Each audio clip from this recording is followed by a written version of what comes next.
Okay, so we're going to talk about rotations and angle terminology now. And what we are going to be using here is if you have a coordinate plane, what what we're going to is just zooming into the part of the coordinate plane where the origin is right here. So if I kind of zoom in right here, you can see that the origin is right in the middle.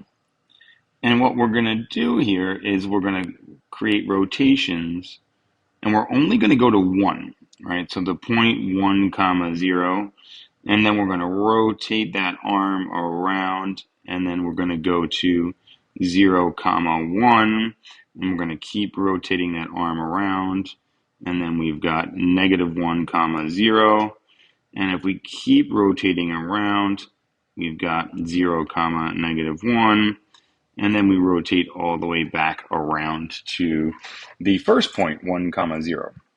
All right.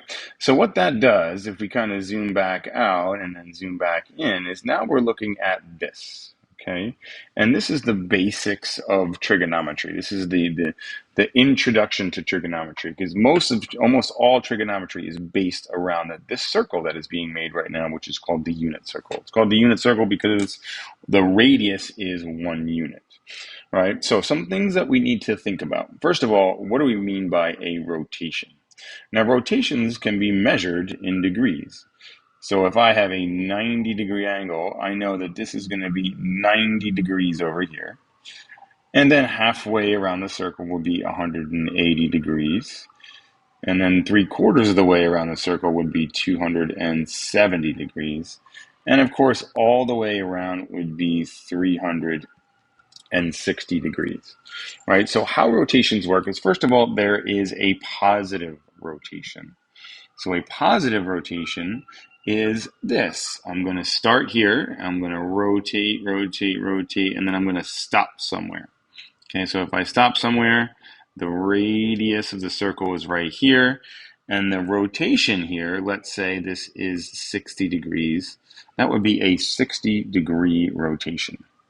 Okay, now we can have other rotations, right? If I wanted to rotate up and around over here and then stop right here, let's estimate that at, I don't know, we could say about 160 degrees, let's say, right? It's not quite to 180, so we could say our rotation is 160 degrees, all right? And then if we keep rotating all the way around, let's say if we go all the way to quadrant 3, I'm going to rotate around and stop right around here. And you see, wherever you stop, okay, that's where the arm is going to stop.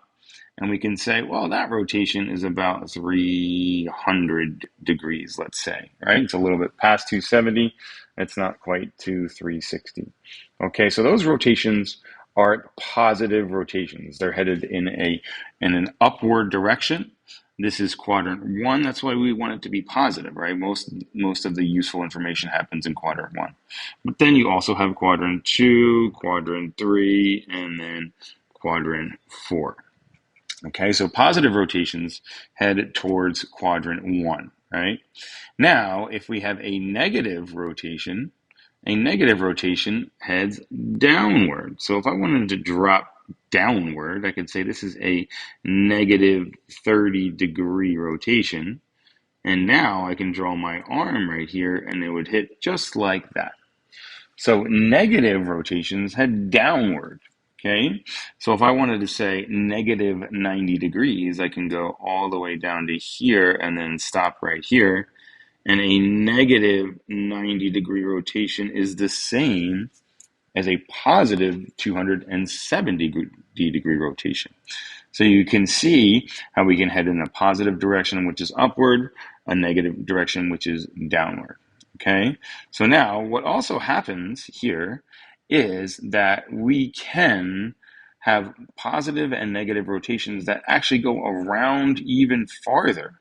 All right, so it's going to go around even farther. So if I kind of slip down here, all right, we've got a positive rotation, we've got a negative rotation, and we've got a reference angle. We're going to talk about this first, a coterminal. Right, so an angle can be coterminal if it rotates past 360 degrees.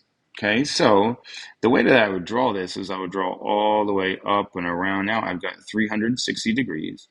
And let's go a little bit farther and then stop.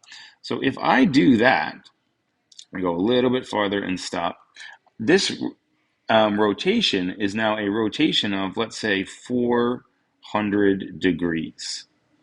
And a 400-degree rotation is the same as if I just went up here, it's the same as a 40-degree rotation. Okay, because if I go all the way around once, it's 360 degrees. And then if I go a little bit more, it's 40 more degrees. Okay, so what you can say about those two angles is they are coterminal angles. They are coterminal angles, which means they stop in the same spot. Okay, so we got a 40-degree rotation is the same as a 400-degree rotation. And then the last little bit, which we're going to really reference a lot, is called the reference angle. So we got coterminal. The reference angle, you always need to think about the x-axis. That's the key. Always think about the x-axis, right? So reference angles are all the angles that are formed with the x-axis when you stop. So for this rotation, this is the reference angle right here. Okay. For the 60-degree rotation, we have a 60-degree reference angle, right? If for this 300-degree rotation, right? So if I rotate all the way around and then I stop, okay, what is this angle right there? Right? It's the angle that is formed with the x-axis. This angle is considered the reference angle, right? So anytime you draw a rotation and you form an angle with the x-axis, that is considered the reference angle. Okay, so we got four big things that we need to kind of have a baseline to understand for. A positive rotation, which heads in an upward direction, right? So a positive rotation is heading in an upward direction. A negative rotation is heading in a negative direction. It starts in quadrant 4, right? This starts in quadrant 1, okay? The reference angle is always formed with the x-axis. And a coterminal angle, you can always add or subtract 360 degrees. And what that does is just spin it around the axis one more time. Okay, just going to spin it around. So coterminal angles, you can see, might be like that. Right? Or it'd spin 1, 2, 3 times around, and then it would stop somewhere. Okay? So use Delta Math to practice your rotations and get a good visual understanding of what we are doing, right? Remember, we are zooming in to the origin, and we're only using this little spot of this huge, infinitely large graph. We're only using this spot, okay? And it comes out to be this image. So understanding these rotations and understanding that terminology is very important before we move on. Okay? Good luck.